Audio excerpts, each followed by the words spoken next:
પ્રભુ ઈસુના ગૌરવી નામમાં આજની સવારની પ્રેમી સલામ. પ્રભુનો આભાર સુંદર વાતાવરણ, તાજગી, તંદુરસ્તી માટે, સારા વરસાદ માટે ઈશ્વરની આભાર સુધી અને પ્રભુની કૃપા, દયા, ભલાઈ આપણી પર રાખીને આ સપ્તાહના અંત ભાગમાં આપણે આવ્યા. પ્રભુનો આભાર. અને આપણે યુનાની પ્રાર્થનાનો બોધ શીખતા આવ્યા છે. યુના પ્રબોધક એના પુસ્તકની અંદર એની જે પ્રાર્થના બીજા અધ્યાયમાં છે, યુનાનું પુસ્તક તેનો બીજો અધ્યાય, અને યુનાની પ્રાર્થના એ તો માછલીના પેટની પ્રાર્થના છે. માછલીના પેટમાં રહીને એણે ઈશ્વરને અરજ કરી, ઈશ્વરની આભાર સુધી કરી, અને ઈશ્વરની આગળ ત્યાં જ એણે પ્રોમિસ કર્યા અર્પણ ચઢાવવાની, આભાર સુધી કરવાની. અને જો પ્રભુ મને બચાવશે, તારણ તો યહોવાથી જ છે, અને એ વાતો માછલીના પેટમાં જ એણે કરી.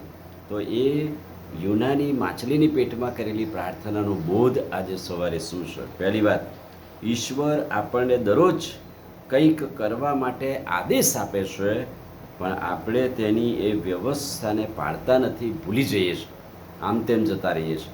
યુનાની પ્રાર્થના અને યુનાના જીવન પરથી યુનાને જ્યારે કહેવામાં આવ્યું ઈશ્વરની યોજના સ્વીકારવાને બદલે પોતાની યોજના સ્વીકારીને તાર્શીશ નાસી જતો હતો, તો એ પ્રાર્થના પરથી પહેલો પાઠ એ છે, ઈશ્વર જે કંઈ કરવા ચાહે દિવસ દરમિયાન એ કરીને પ્રભુનો મહિમા પ્રગટ કરવાનો.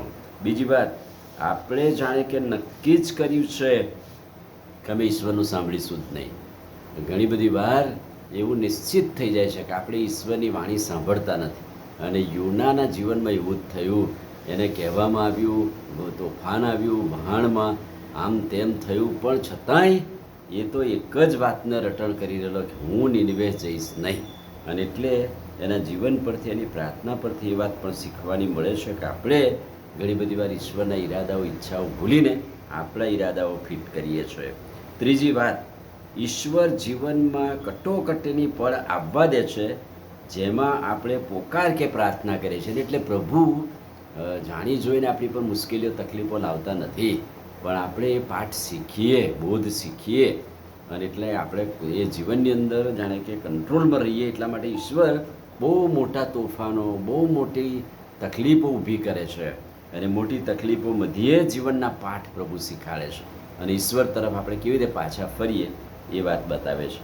આપણે આભાર સ્તુતિ કરવાનું, ઈશ્વરની આગળ અર્પણો ચઢાવવાનું, એ વાત આ પ્રાર્થના પરથી શીખીએ છીએ. ચોથી વાત એ છે કે આપણે આભાર સ્તુતિ સહિત, પાપ કબૂલાત સહિત પ્રભુની સમક્ષતામાં આવીને એની આગળ અર્પણો ચડાવવાના. યુનાએ એવું કર્યું, ઈશ્વરની આભાર સ્તુતિ કરી, કબૂલાત કરી, પોતાના પાપોની માફી માગી, અને પ્રોમિસ કર્યું કે હું ઈશ્વરની આગળ મારા અર્પણો ચડાવીશ. પાંચમી વાત, પ્રભુ આપણી પ્રાર્થના સાંભળી ફરીથી આપણને પુનઃસ્થાપિત કરે છે. આપણા પ્રભુ કોપ કરવે ધીમા, દયા કરવે ઉતાવળા છે.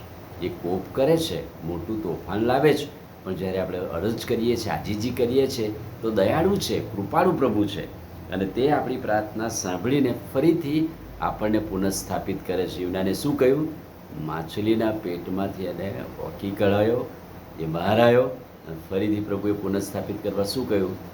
યુના નિનવે જવું પડશે, ત્યાં બોધ કરવો પડશે. અને એ વાત ચોક્કસ છે કે પ્રભુ પ્રાર્થના સાંભળીને ફરીથી પુનઃસ્થાપિત કરે છે.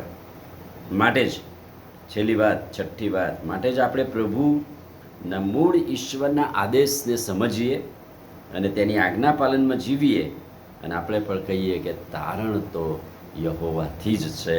આપણે પણ ઈશ્વરના મૂલ્યો અને આદેશને દરરોજ સ્વીકારીએ અને દરરોજ એ કબૂલીએ કે તારણ યહોવાથી છે. આમીન. પ્રાર્થના કરીએ. વાલા પ્રભુ, આજે સવારે તમારી કૃપા, દયા, ભલાઈ માટે આભાર. સુંદર વાતાવરણ, તાજગી માટે, સારા વરસાદ માટે આભાર. પણ અતિવૃષ્ટિ અને વરસાદને કારણે જ્યાં જ્યાં લોકો તકલીફમાં, મુશ્કેલીઓમાં છે, પ્રભુ કૃપા કરજો, મદદ કરજો, આ વાતાવરણને આશીષિત કરજો, માફકસરનો વરસાદ આપજો પ્રભુ, એવી અમે પ્રાર્થના કરીએ છીએ. પ્રભુ ઈસુ ખ્રિસ્તના નામમાં પ્રાર્થીએ છીએ, સાંભળો અને માન્ય કરો. આમીન. God bless you.